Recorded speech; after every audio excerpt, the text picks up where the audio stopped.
So 24th February 2022 was the fateful day when Putin's Russia invaded Ukraine. And this 24th February 2023, we are coming up to 1 year, almost a year of that invasion. Before 24th February 2022, conventional wisdom was that Putin would never invade Ukraine. All of that conventional wisdom was blown to smithereens on that fateful day. Uh, but history has a lot of precedents of such behavior. I couldn't help thinking about what fascism would look like if fascists have the nuclear bomb. Um, the closest comparison to the brutal invasion of Ukraine, obviously, is what happened during the Second World War and what Hitler did when he commenced the attack on Poland on 3rd of September 1939, on that fateful day that commenced the World War II. But if we look at the 4 or 5 years preceding that time period between 1935 to 1939, there was tremendous appeasement of Hitler. And this was during a time when Germany was getting stronger, but was not particularly strong. And Hitler, fortunately, did not have the nuclear bomb, or did not, despite pursuits by German scientists through the 30s, was getting close enough to build a nuclear bomb. So the appeasement started in 1935-36 when the German army first occupied the Rhineland, which was an area adjunct to France that was a buffer zone after the First World War and a demartialized zone, and that was occupied by Germany. And the Allies, Britain and France, did nothing. They could have easily, the German army was not powerful enough at that stage if the Allies had attacked and Germany, with valid ground for violating the terms of the armistice at Versailles in 1918. Then over the next 2 years, the next to fall was Austria through the Angsless and manipulated referendum, which said that 99% of the German people wanted to be Austrian people wanted to be part of Germany.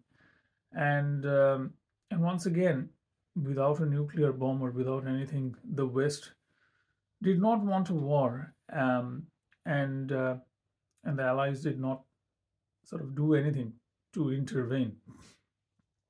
Next in line was Sudetenland in Czechoslovakia in 1938, and first, essentially, Hitler demanded the German populated part of Czechoslovakia. There was a sizable German population, not the majority, but a reasonable size of German population, and threatened war if he didn't get Sudetenland. And Neville Chamberlain and the rest of the Allies acceded and came to Munich, which is deemed as the surrender of Munich, and against the wishes of the Czech, gave away half of Czechoslovakia to Germany. And that once again was followed in early 1939 by Germany occupying the rest of Czechoslovakia. And once again, the Allies were paralyzed from doing anything. So finally, then just in July, August 1939, Germany and Hitler started making demands about the Danzig corridor and the like from Poland. And at that stage, the Allies had realized that appeasement had gone far enough. And so they did. So when Germany attacked Poland. Then war was declared, but it didn't save Poland because Poland was attacked from one side by Hitler, and then Hitler's best friend at the time, Stalin, who had concluded a Nazi-Soviet pact with Germany, had invaded Poland from the other side, and the country was divided up between the, within inverted comma, the Allies. Throughout this period of appeasement leading up to the Second World War, Hitler did not have a nuclear bomb, and yet the Allies were paralyzed from taking timely action to disarm Germany, to defeat Germany, until it was too late. Hitler also,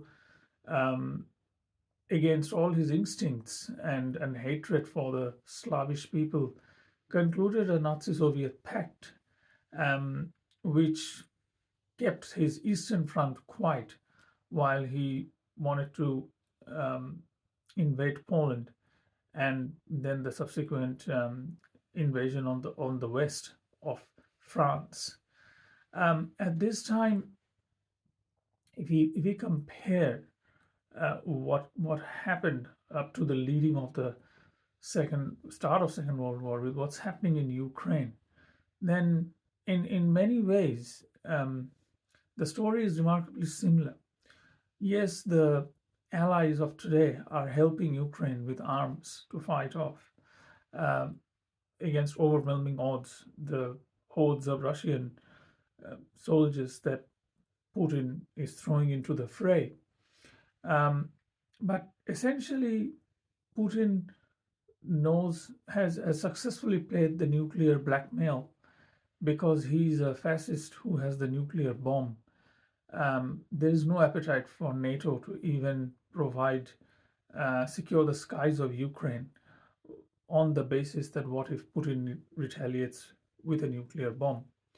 Now, whilst there is much celebration of the fact that Ukraine has survived for a year and this war, and there is also apprehension that what will happen over the next 12 months, and a tremendous amount of money has been expended on arming Ukraine to fight this war, the fact remains that a terrible precedent has been set for where essentially if a tyrant has a nuclear bomb, he can almost guarantee that there will be no intervention by the West in retaliation.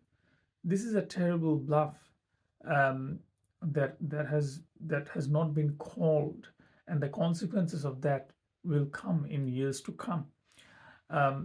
Comparing the Nazi-Soviet pact, there is also a similar pact in recent times between Russia and their best friend, Australia's biggest trading partner, and the biggest difference from Hitler's Germany is both of these powers are nuclear armed.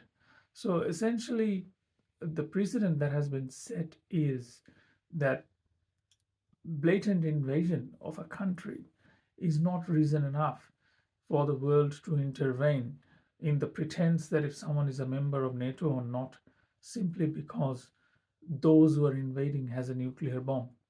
So where does this leave the people of Ukraine, who has gone through terrible privations, terrible atrocities, terrible circumstances to live over the last year, and has survived against all odds. They're incredibly resilient people, but really, what is in store for them over the next 12 months, notwithstanding the flow of arms that is coming through, to have a country, to have a sort of neighbor like the fascist Russia under Putin, who has won the game of bluff and has successfully created a nuclear deterrence, which NATO and the Western allies are very loath to challenge in any way, even if it means securing the skies over Ukraine. So, for the people of Ukraine, I couldn't help but refer back to what Pope John Paul recently said or prayed for in in a prayer meeting at in Rome, and he broke down crying when he was uttering these words. Immaculate Virgin, today I would have wanted to bring you the thanks of the Ukrainian people for the peace that we have been long asking the Lord for. Instead, once more, I have to bring you the pleas of children, of the elderly, of fathers and mothers, of the young of that martyred land, which is suffering so much, but in reality, we know, we all know that you are with them and with all the suffering, just as you were at the cross of your Son. Thank you, Mother. Looking to you who are without sin, may we continue to believe and hope that over hate may love win, over lies may truth win, over offense may forgiveness win, over war may peace win. That prayer, I feel, reflects what we can hope for in for the people of Ukraine. The people of Ukraine needs a miracle. The people in Ukraine needs a true miracle to deliver them from the evil of Putin. And the world needs a miracle, because this nuclear bluff that has been called will ultimately not stop with the invasion of Ukraine, but will lead to many more things with the terrible moral hazard that has been set now. Thank you.